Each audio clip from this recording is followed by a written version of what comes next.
এই মুহূর্তে সচিবালয়ের সামনে আছেন আমাদের সহকর্মী রেজওয়ান ফয়েজ। আমরা এখন সরাসরি যুক্ত হচ্ছি তার সঙ্গে। রেজওয়ান, আজ টানা চতুর্থ দিনের মতো কিন্তু সচিবালয়ের ভিতরে বিক্ষোভ সমাবেশ করছে কর্মচারীরা। এই মুহূর্তে সেখানে কি অবস্থা বিরাজ করছে? সাজিয়া, এই মুহূর্তে আমি সচিবালয়ে ঠিক ১ নম্বর গেটের বাইরে দাঁড়িয়ে আছি। আজকে আপনি জানেন যে সচিবালয়ে সব ধরনের দর্শনার্থীদের প্রবেশ নিষেধ করা হয়েছে। কিন্তু এখন আমরা যারা গণমাধ্যম কর্মীরা এসেছি, তারা এসে জানতে পারলাম যে গণমাধ্যম কর্মীরাও আসলে আজকে এখন পর্যন্ত প্রবেশ করতে পারছেন না। গেট থেকে যেটি বলা হয়েছে যে গণমাধ্যম কর্মীদের প্রবেশের ব্যাপারে এখন পর্যন্ত স্বরাষ্ট্র মন্ত্রণালয় থেকে কোনো নির্দেশনা আসেনি। নির্দেশনা আসার পরে আসলে গণমাধ্যম কর্মীরা সচিবালয়ে ঢুকতে পারবে কি পারবে না তার সেই সিদ্ধান্ত নেওয়া হবে। আপনারা জানেন যে সরকারি চাকরি অধ্যাদেশ ২০২৫ বাতিলের দাবিতে গত ৩ শনিবার থেকেই ৪ দিন ধরে শনিবার থেকেই সচিবালয়ের কর্মচারীরা এখানে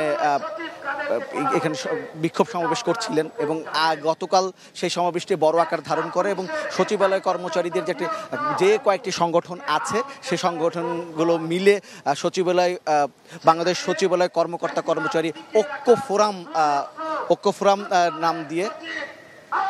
ফোরাম নাম নিয়ে তারা আজকে একটা কর্মসূচি ঘোষণা করেছে এবং তারা বলেছে এই অধ্যাদেশটি বাতিল না হওয়া পর্যন্ত কিন্তু তারা সেই বিক্ষোভ সমাবেশ এবং সচিবালয় অচল করে দেওয়ার মতো কর্মসূচি তারা পালন করবে। অন্যদিকে সচিবালয় এই পরিপ্রেক্ষিতে কিন্তু এই সচিবালয় যারা এই বিক্ষোভ হচ্ছে এটিকে সংস্কার বিরোধী সচিবালয় সংস্কার বিরোধী নাম দিয়ে জুলাই মঞ্চ নামে একটি সংগঠন কিন্তু সচিবালয়ের সামনে বিক্ষোভ সমাবেশের ডাক দিয়েছে।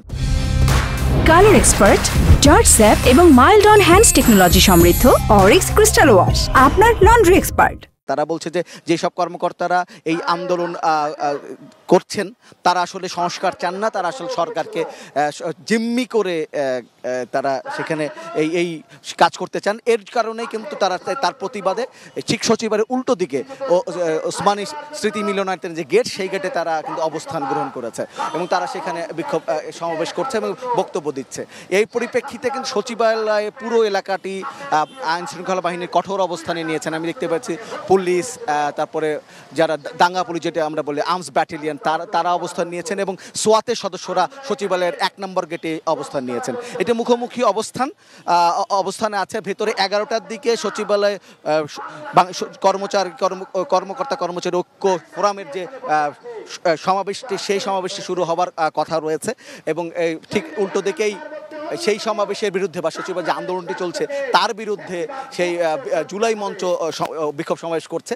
অন্যদিকে কিন্তু ডিএমপির পক্ষ থেকে আজকে নতুন করে বিভিন্ন এলাকায় যে সমাবেশ বা বিক্ষোভ সমাবেশ বা মানুষ জড়ো হওয়ার যে নিষেধাজ্ঞা দেওয়া হয়েছে সেটা কিন্তু এই সচিবালয় এলাকাও কিন্তু তার মধ্যে রয়েছে। সব কিছু মিলে আসলে এইখানে টানটান উত্তেজনায় বলা যায়। পুলিশের সাজোয়াজান অবস্থান নিয়েছে, সোয়াতের সাজোয়াজান অবস্থান নিয়েছে, সচিবালয় ঘিরে একটা নিরাপত্তা ব্যবস্থা আছে এবং সচিবালয়ের ভেতরে কর্মচারীরা আসলে বিক্ষোভ সমাবেশ শুরু ১১টার দিকে তার সমাবেশ শুরু হওয়ার কথা রয়েছে। সেটি শুরু হলে হয়তো আমরা জানতে পারবো যে কী অবস্থা রয়েছে। এই হচ্ছে সর্বশেষ পরিস্থিতি।